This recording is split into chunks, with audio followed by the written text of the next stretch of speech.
This is a conversation with Nigel Gould Davies, a senior research fellow at the Institute for International and Strategic Studies, an expert on Russian politics and strategy, and a former British diplomat who worked in Russia and served as the ambassador to Belarus. He's also a brilliant analyst, and he recently wrote an extremely interesting analytical piece in which he basically argued for two things. First, that because of several crucial factors that have changed over the recent months, the Russian strategic position and its calculus are now changing in quite a significant way. Since Russia, according to him, no longer has the time on its side, and it's becoming increasingly aware of this. And second, that as a result of it, Russia will become increasingly more aggressive and confrontational, taking ever more risks in its approach to both Ukraine and Europe, leading to further escalation and possible confrontation. It's a really interesting and thought-provoking analysis, and this was a great chance to go into a lot more detail about what is happening and what it might lead to. This podcast and interviews like this can exist only thanks to its supporters on Patreon and Substack, to whom I'm deeply grateful, and who also get a bunch of perks in return for their support, including the full ad-free version of this and other episodes, and additional bonus content. And if you want to get even more geopolitical analysis, I also write a newsletter where I break down big picture geopolitical stories, trends, and patterns. You can find the link in the description. And now, enjoy the conversation. Okay, so welcome to the podcast. Thank you very much. So I'd like to mainly talk about the analysis that you recently wrote, where you're sort of exploring the changing Russian strategic position and the changing calculus of Russia and what it might lead to and how it might change the Russian strategy in the foreseeable future. That I thought the entire analysis was really interesting, and I think it's worth talking about it in more detail. And basically, the article has essentially two parts. And in the first one, you argue that time is not on the Russian side anymore. So let's start there. So what do you think has changed that it makes you say that? Yeah, no, thank you very much. I guess say first that the piece has sort of gone viral. It's about 250,000 views that my colleagues in my institute tell me, and it seems to have sort of crystallized or captured a lot of points in a way that sort of resonates with people. So, so putting the camera back and going back to the early weeks of the war, I think it's become clear since March of 2022, when Russia failed to achieve its initial primary objectives of seizing Kiev and had to withdraw. It's been clear from that point on that the war would be decided as much as anything, not only by the fortunes and inherent capacities of the two combatants, Ukraine and Russia, but by the willingness and ability of other states, belligerents in the broader sense, not combatants, but belligerents contributing to the war effort. The war would depend on their willingness and ability to provide essential forms of support for the conduct of the war. And initially that meant Europe and North America. So the question then was how far and fast and how significantly the West would come to support Ukraine. And more recently, it has meant on the Russian side, China and North Korea in particular. Iran to a degree as well, but it's really China and North Korea that matter in terms of material sustenance and support for Russia's war effort. Now, if we therefore frame the dynamics of the war in terms of the willingness and ability of other countries to contribute to the war effort, I think that puts into clarifying perspective some important developments which have taken place in the past few months, almost all of which are harmful to Russia's long-term prospects. The first, probably most important, is the failure of the Kremlin to make effective use of the return of Donald Trump to the White House in January. This was a great opportunity, and Putin had spent much of 2023 waiting for the return of Trump. And as we know, in those first weeks and months of the second presidency, Trump was disposed to see the war more from Russian than from Ukrainian point of view. And the great fear in the West and in Kiev in particular was that American foreign policy would in due course abandon Ukraine and possibly even provoke a rupture in the transatlantic alliance. Now, that hasn't happened. There were moments where that seemed to come close, but that emphatically has not happened.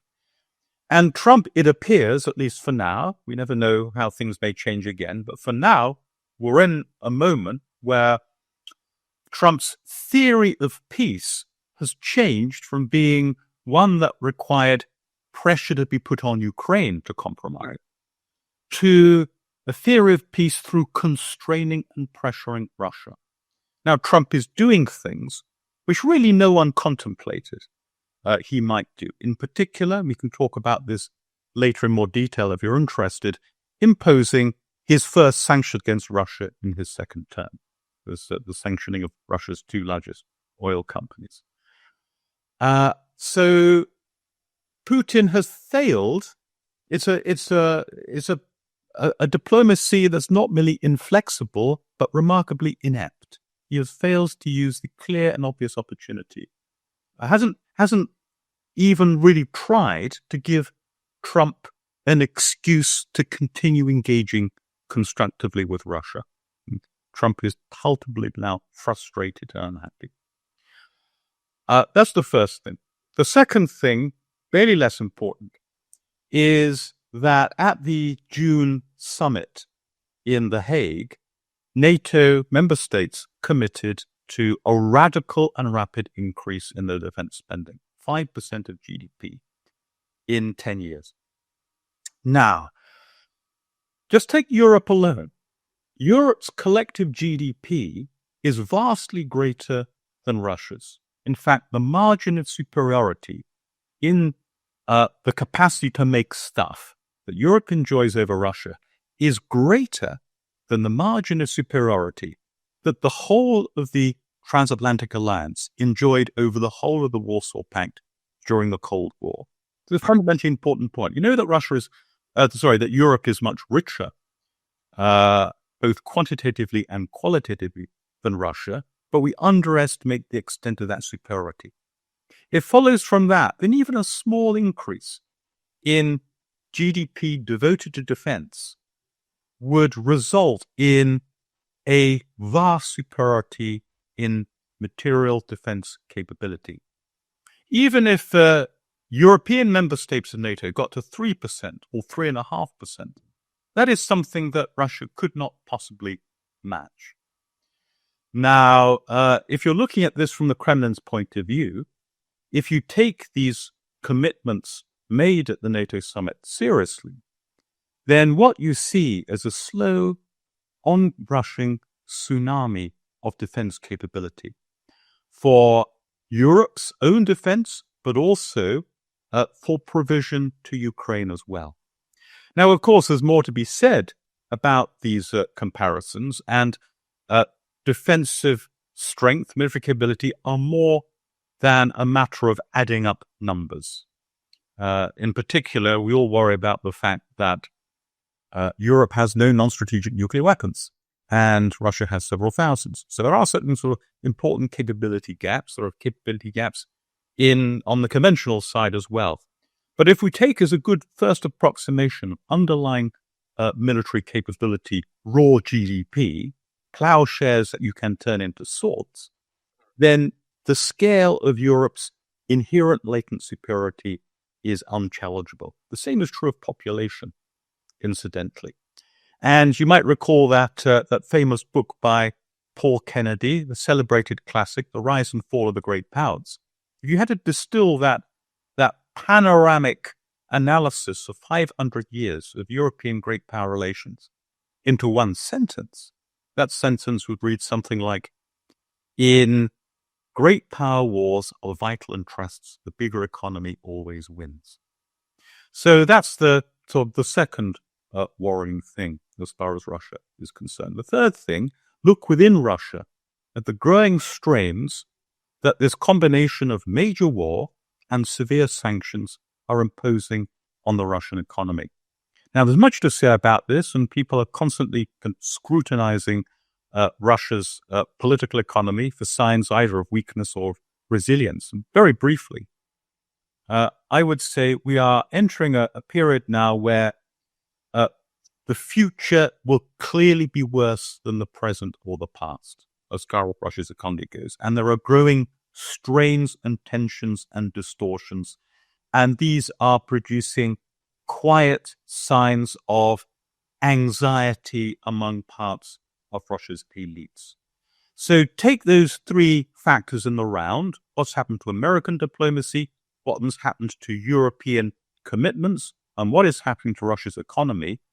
There is nothing fundamentally good in this story as far as Russia is concerned. And that, and I'll finish on this for the moment, that is why, as I see it, we are seeing important new developments in Russia's policies, in particular, an escalation in risky behavior, incursions of drones and also of fighters into European airspace on a scale we hadn't seen before, and also this rapid escalation of attacks on Ukraine's critical infrastructure, in particular its energy infrastructure. Those attacks are not new, of course, but the scale of them is. So there is this sense of a window of opportunity for Russia slowly beginning to close if things don't change.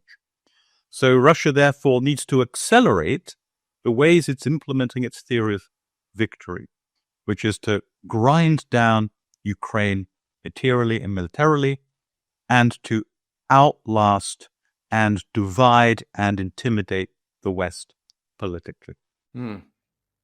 So I want to dig in a lot deeper into all of the things that you said, all of the factors, and what it will lead to, because I think it all deserves a closer look. But maybe before we do that, to better understand your argument, when you're saying that time is not on the Russian side anymore, if we would be having this conversation maybe a year ago in November 2024, would you back then think or say that back then the time was on the Russian side, meaning that I guess what that means is that the longer the war goes on, the better it is for them and the more they're getting closer to a possible victory. November 2024 is a very good moment in time to choose to make the comparison, because that is the month that Donald Trump won his election victory.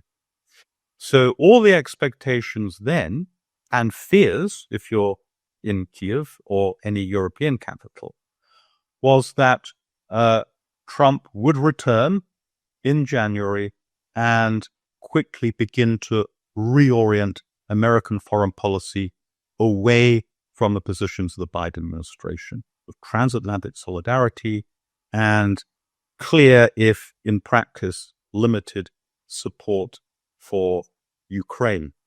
In addition to that, late 2024, well, the growth story within Russia was beginning to fade, but memories were still quite vivid then, I would say, of the spike in Russian economic growth that you saw through 2023 and into early 2024. A combination of the sugar rush, of the drastic increase in military spending, and also the initial sort of lagged effect of the increase in oil prices that you saw in the first year of the war. And there was this sense in 2023, and it went into 2024 as well, among Russia's elites of complacency and even a degree of sort of euphoria that, oh, we've survived the worst that the West can throw at us. in terms of sanctions, we really don't have to worry about these fearsome weapons anymore.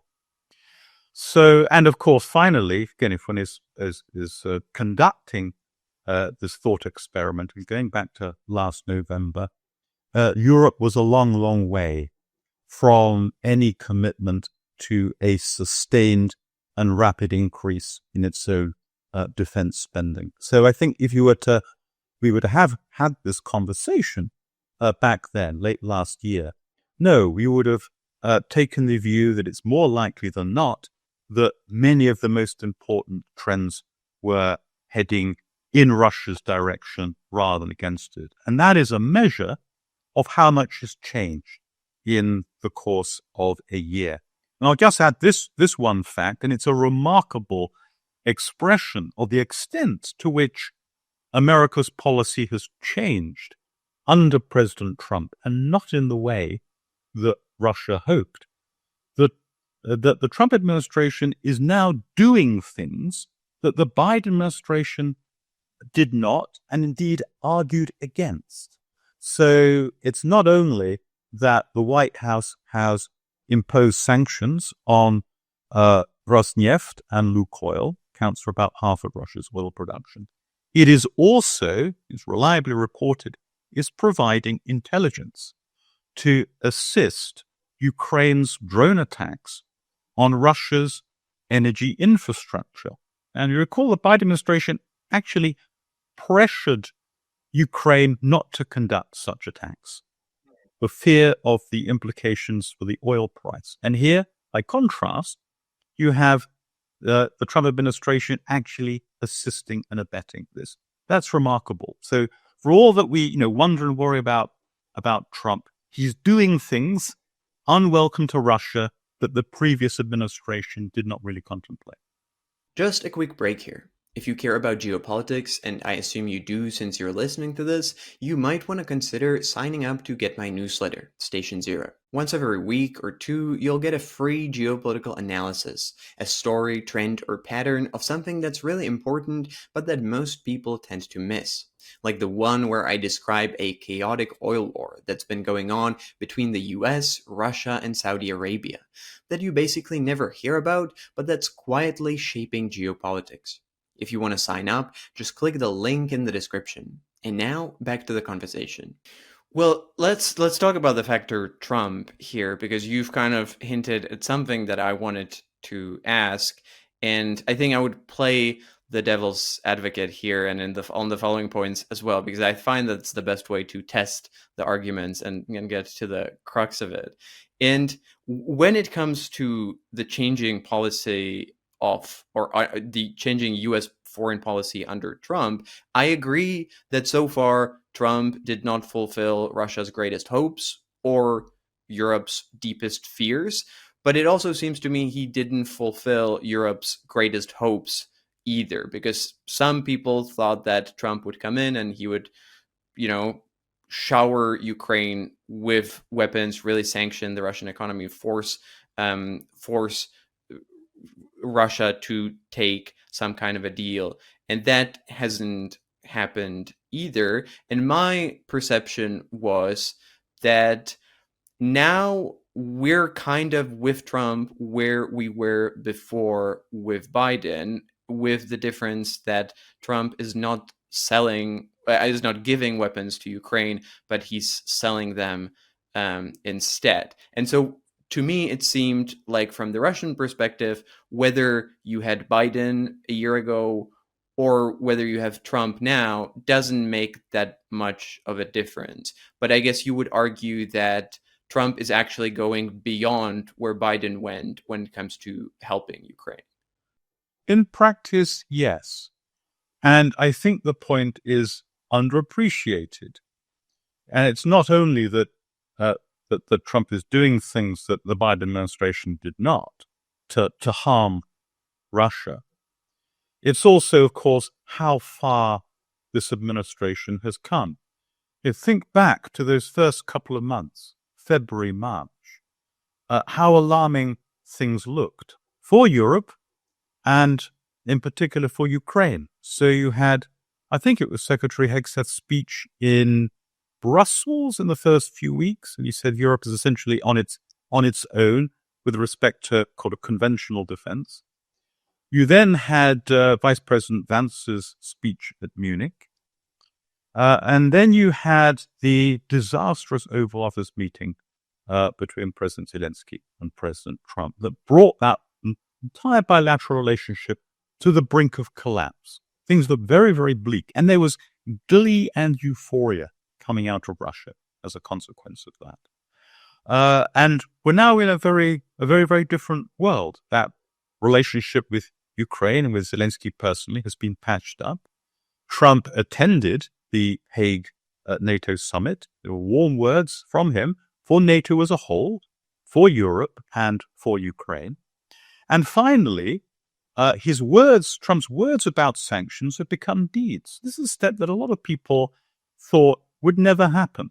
It made these periodic threats and set these deadlines, 2 weeks, something doesn't happen within 2 weeks, you need ceasefire, that sort of thing.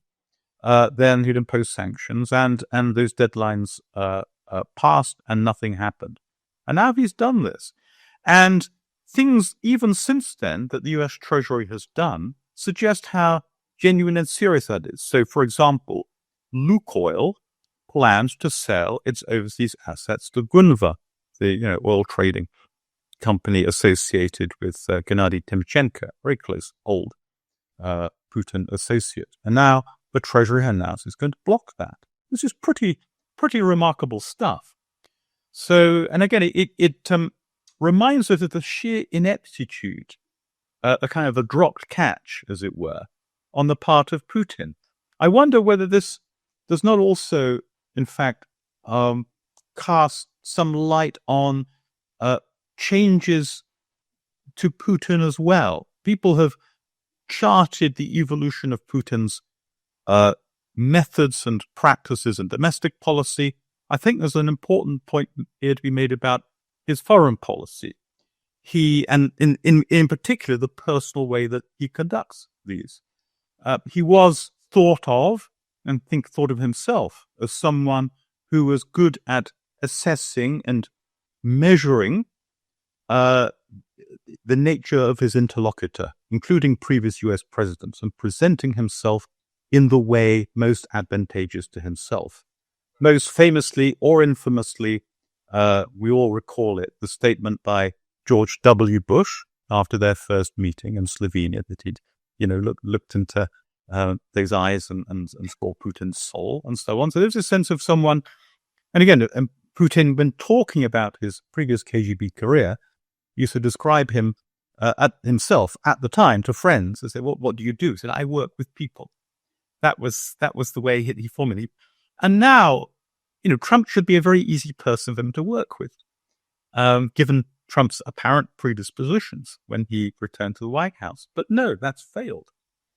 So there is something, very peculiar here, something quite ossified and rigid, and insouciant in the way that Trump has dealt with, Putin has dealt with Trump, severely misjudging the opportunity. And again, in the Alaska summit, you recall President Trump, literally bouncing on the balls of his feet, waiting for Putin to arrive and getting his car. It all looked very jolly. And that meeting, by all accounts, went very badly. And one reason was that Putin started off with this sort of rambling, long history lecture of the time he'd previously given Tucker Carlson.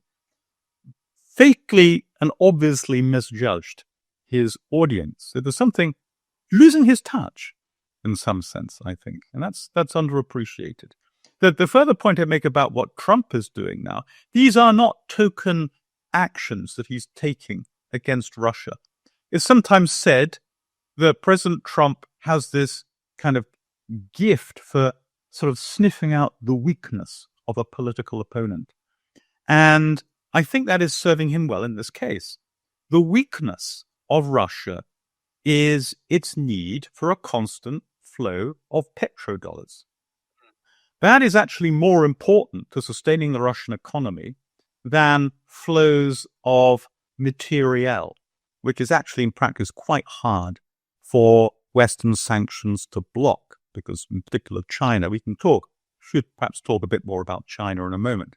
but China is both a major producer of the stuff that Russia needs to sustain its war efforts, and also a great abettor of sanctions evasion. China is, as NATO has put it, a decisive enabler of Russia's war. But what Russia also needs is a constant flow of money, above all of petrodollars. So targeting Russia's oil production and therefore oil sales is a very effective way to put pressure on Russia's financial system and therefore its economy more quickly. And Trump, again, is doing this in two ways. One, by sanctions, and secondly, by helping Ukraine target Russia's oil production facilities. So Trump's really gone in quite an acute way for the critical weakness that Russia is vulnerable to. Well, I'd like to talk a little bit more about the misjudgment that you mentioned of Trump by Putin, because you were a British diplomat and you worked in Russia, so you know both Russians and how diplomacy works. And to me, it seems that a big part of, or a big reason for why this Russian diplomatic strategy failed was because they wanted everything and they refused to give even an inch to Trump in order to get a deal. And eventually Trump got fed up with that. Why do you think that the misjudgment happened, or this diplomatic negotiation blunder, especially if we're talking about, we're often talking about how skilled Russians are when it comes to negotiations and diplomacy. Do you think that it is just because, as you said, Putin is losing his touch, or do you think there was some kind of a bigger, deeper misunderstanding of what they can get out of it or how they should be conducting it? Yeah. So, I mean, be very clear, I think we all agree on this. Russia has no substantive interest certainly Putin has no interest in contemplating any compromise of his initial primary objectives of the invasion, which is to say the political and military subordination of the whole of Ukraine. He's not in the business of cutting a deal that would give him, for example, a little bit of Ukraine, but not all of it. That's quite clear. And that's why I've always believed that the talk of a possible ceasefire, let alone a full and final compromise end to the war, was very, very oversold rhetoric indeed. There's never any prospect of that, and there won't be until Putin or some successor to Putin reaches the conclusion that continuing the war endangers the survival and integrity and stability of the regime at home.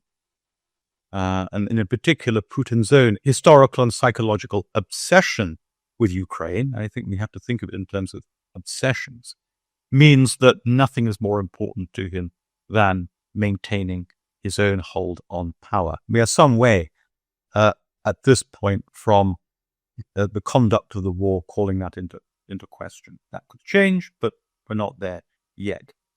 Now, the fact that Putin's position substantively is completely inflexible does not mean he has to conduct an inept diplomacy bound to fail.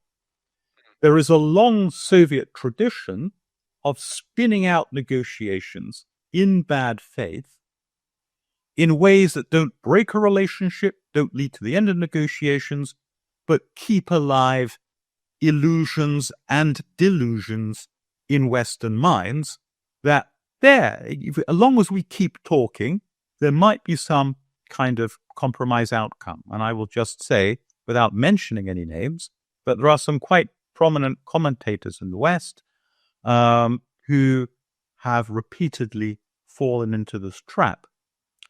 So what I think we might reasonably have expected is a substantively inflexible but tactically adept and deceptive diplomacy on the part of Russia to give Trump reasons, excuses to keep spinning out the negotiations. That should be part of the inherited Soviet muscle memory of diplomacy. And we haven't seen this. So again, I think there are two reasons why this is a striking surprise. One, as I mentioned earlier, is specific to Putin. He seems to have lost his touch, or no longer cares about using his touch. And the second is in the longer sweep of Soviet inherited traditions in the conduct of foreign relations, time-worn lessons that have served the Soviet Union well in the past now are forgotten. And that's a genuinely sort of intriguing but baffling development. To maybe move on to the second major factor that you mentioned that is changing is the increase in defense spending of European nations, which matters because of how much larger the European GDP is. Now, I agree that this is definitely happening, and I think it's a great thing that this is happening, and I'm very bullish on what Europe can do and how big of a role it can play. But then again, if you look at it critically, you can sort of argue that a lot of it is still more promises on paper rather than actual changes in reality. If we look at, the UK, for example, from where you're from, there are some promised increases, but they're very incremental and careful, and it might take years before that translates into actual change, significant change in military production or military capability. Yeah, you're absolutely right.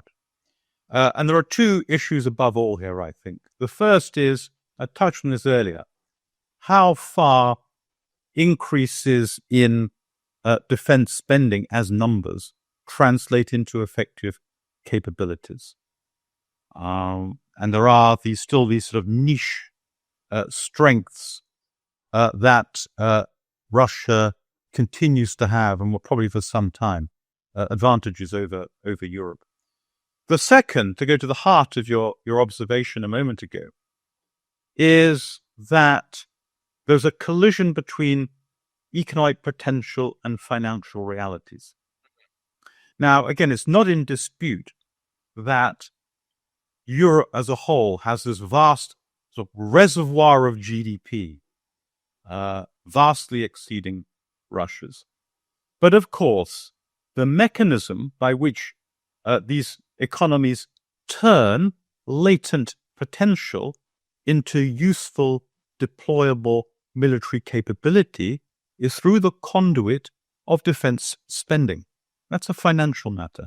And that conduit is alarmingly narrow in some ways because public finances across most European states, and you're right to observe, including and in particular my own country, the UK, these public finances are very constrained. So we are still spending a substantially smaller proportion of GDP on defense than we did during the Cold War, but our public finances are in a much worse condition. We have older populations, there's higher welfare spending, more pensions, more healthcare, all of these things, other domestic demands on the public purse. And in addition to matters of annual budgeting, our underlying debt to GDP ratios are much, much higher than they were then. So it does mean there are difficult and constrained choices ahead, and a real task for leadership among European countries to persuade domestic populations either to forego some proportion of domestic welfare spending, which has to be allocated to the urgent needs of external defense, or that in total, the amount of GDP used by the public sector is just higher. So you spend the same amount on welfare, but you spend more on defense. Now, paradoxically, in this respect, Russia is at a relative advantage because while its economy as a whole is vastly smaller, around 10 times smaller than Europe's, its public finances, at least at the moment, are in a much better shape. And that's a consequence mainly of one of the constants of Putin's presidency of the past 25 years, which is running a consistently conservative fiscal policy. So the debt GDP ratio is very low, on the order of 17 or 18%, something like that. Now, it can't borrow abroad at this point. It's forced to increase its spending by raising taxes and by borrowing domestically and suppressing some welfare spending as well. But of course, it's a highly authoritarian country, not accountable. The regime is not accountable to societies. So if there is unhappiness about this, it's very unlikely to turn itself into any organized form of protest or resistance.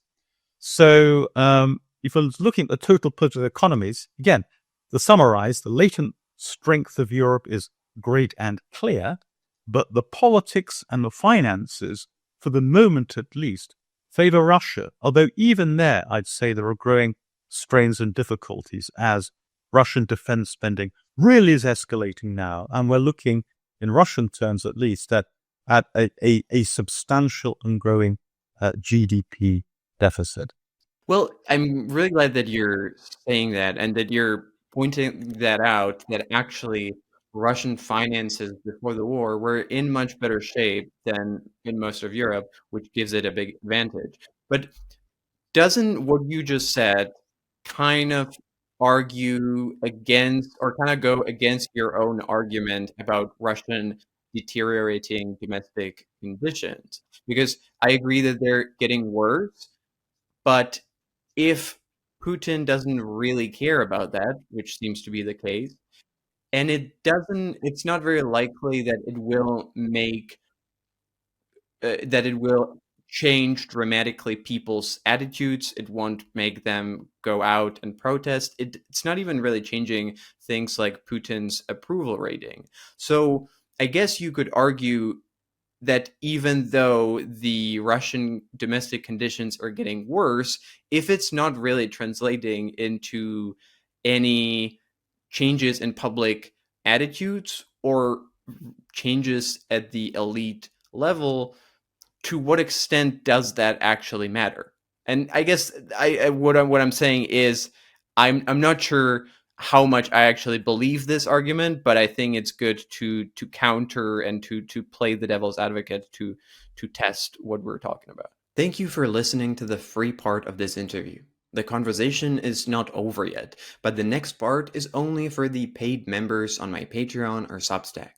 I try to make the best possible geopolitics content, and I put a lot of effort and time into this podcast. And there's quite a lot of costs that I have to pay that are associated with it. It's the supporters on Patreon that allow me to do all that, and making part of every single interview exclusively available only for them is my way of saying thank you, since without them, it just wouldn't exist. So if you want to listen to the rest of the interview, ask questions to guests who appear on the show, or myself, get bonus content and my own takes on geopolitics, become part of an active community of geopolitics enthusiasts, and most importantly, make the continued existence of this podcast possible, do consider becoming a supporter. It really helps. To join, you can find the link in the description or go to patreon.com/decodinggeopolitics.